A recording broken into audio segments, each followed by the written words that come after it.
Maria dan Elisabet. Dan ketika Elisabet mendengar salam Maria, melonjaklah anak yang di dalam rahimnya, dan Elisabet pun penuh dengan Roh Kudus, lalu berseru dengan suara nyaring, "Diberkatilah engkau di antara semua perempuan, dan diberkatilah buah rahimmu. Siapakah aku ini, sampai ibu Tuhanku datang mengunjungi aku?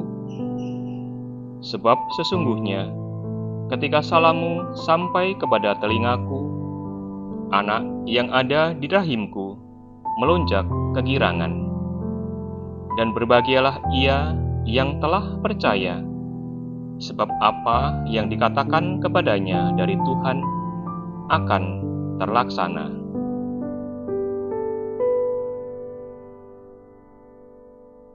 Saudara dan saudari yang dikasihi dan mengasihi Kristus, kali ini kita merenungkan bersama pertemuan antara Bunda Maria dan Elisabet saudaranya. Dan Elisabet begitu mengagumi Maria karena dia adalah wanita satu-satunya yang dipilih oleh Allah untuk mengandung Yesus Kristus, Sang Juru Selamat kita. Kekaguman inilah bagi kita menghasilkan olah rohani, pembaktian diri, berwujud devosi-devosi kepada Bunda Maria. Video kali ini akan menceritakan tentang bagaimana dalam kehidupan sehari-hari kita juga menghormati Maria lewat devosi. Selamat menyaksikan. Baru ngerjain apa, Kak? Ini baru ngerjain PR matematika, Bu. Materinya sudah sampai mana? Lingkaran.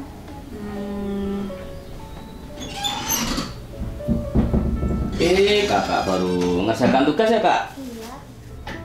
Udah pulang ya, Pak? Sudah. Nih ada oleh-oleh. Gak tahu apa ini ya. Nih, buat kakak ya.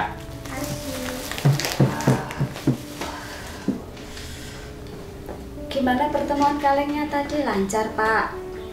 Lancar, Bu. Lalu rencana untuk ziarah gimana? Akhirnya diputuskan ziarah bersama. Walau sebelumnya sempat ada pilihan ziarah atau rekoleksi, Bu. Lalu kesepakatannya mau ziarah kemana? Ke Gua Maria Mawar. Itu loh yang di Boyolali. Oh iya, Pak. Sampai saat ini Ibu masih belum paham kenapa kita sebagai orang Katolik harus ziarah ke Gua Maria. Begini, Bu. Ziarah itu memiliki makna yang lebih besar. Jadi hidup kita ini merupakan peziarahan menuju Allah Bapa, Bu. Oh, gitu loh, Pak. Kakak juga baru dengar arti ziarah itu seperti itu. Tapi apa hubungannya dengan Bunda Maria, Pak? Begini, Nak.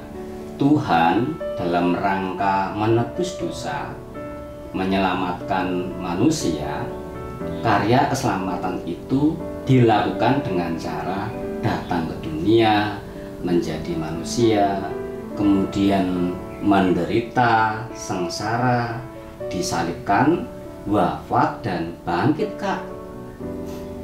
Berarti untuk dapat menjelma menjadi manusia, Tuhan harus dilahirkan ya, Pak? Betul, tepat sekali, Kak. Dan Bunda Maria lah yang mengandung dan melahirkan Sang Penebus. Iya, Kak, betul, Kak. Bunda Maria lah perantara karya keselamatan itu. Jadi kita harus juga ikut menjadikan Bunda Maria itu sebagai jalan atau perantara menuju Bapa. Kakak ingat kan dalam salah satu perikop Injil Lukas, Elisabet mengakui bahwa Bunda Maria dipilih Allah menjadi Bunda Tuhan. Oh iya Pak, sekarang Ibu sudah mulai paham tentang peran penting Bunda Maria sebagai perantara karya keselamatan yang dipilih oleh Allah agar Allah bisa menjelma menjadi manusia, Pak. Betul Ibu, karena Allah telah menjadikan kita sebagai anak-anaknya, maka Bunda Maria otomatis juga menjadi ibu atau bunda bagi kita semua. Iya, benar-benar. Tapi kalau orang-orang Katolik pada pergi ziarah ke Gua-Gua Maria itu kenapa ya Pak? Bukankah kita juga bisa bertemu dengan Bunda Maria kapan saja dan juga di mana saja? Gini Kak, intinya kita harus dekat dan berdevosi kepada Bunda Maria, karena Bunda Maria itu merupakan perantara karya keselamatan itu tadi. Nah, ziarah ke Gua-Gua Maria itu merupakan salah satu bentuk dari devosi, di samping bentuk devosi yang lain seperti doa pribadi, doa novena, dan doa apa tuh Kak? Doa rosario. Iya, doa rosario Kak. Devosi itu apa Pak? Kamu itu kok ya tanya kok yang sulit-sulit. Lah, Bapak ini tidak bisa menjelaskan secara teologis, C. Tapi gini Kak, intinya segala bentuk devosi yang kita lakukan kepada Bunda Maria tujuannya adalah untuk membaktikan diri kita kepada Bunda Maria, Kak. Oh, berarti kalau boleh kakak simpulkan, devosi itu adalah segala upaya dari kita untuk membaktikan diri kepada Bunda Maria, baik itu dengan cara doa-doa pribadi, doa novena, doa rosario, atau berziarah ke Gua Maria. Betul Kak, pinter kamu Kak. Tetapi kenapa harus ke goa, Pak? Bahkan banyak orang-orang yang pergi ke Gua Maria lebih dari satu goa. Sebenarnya pergi ke Gua Maria itu merupakan salah satu tradisi dalam gereja Katolik. Jadi kita pun juga harus melakukan tradisi itu. Tapi kenapa kita mesti jauh-jauh pergi ke goa? Bukannya kita juga dapat berdoa kepada Bunda Maria kapan saja dan juga di mana saja.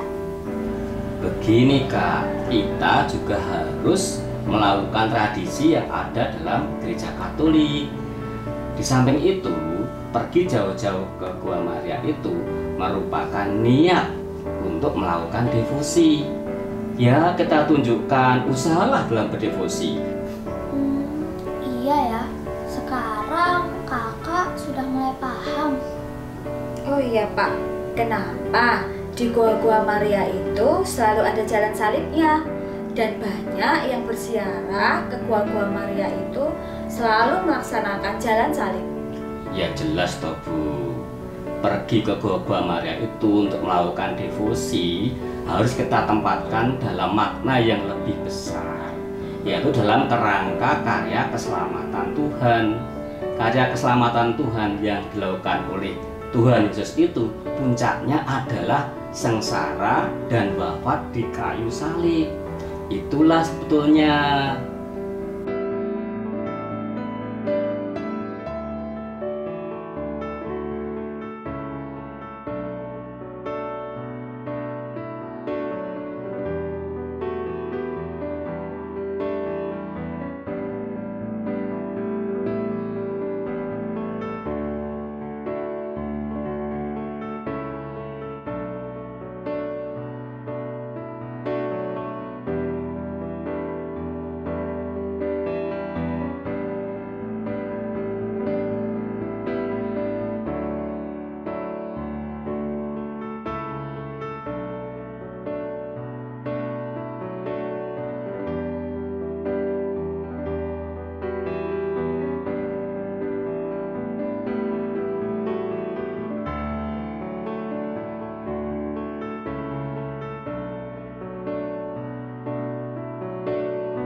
Saudara dan saudari yang dikasihi dan mengasihi Kristus, ilustrasi tadi menggambarkan bagaimana umat berdevosi kepada Bunda Maria. Disitulah bentuk bagaimana umat membaktikan diri dan menghormati Bunda Maria. Semoga di bulan Rosario ini kita semakin rajin berdevosi kepada Bunda Maria.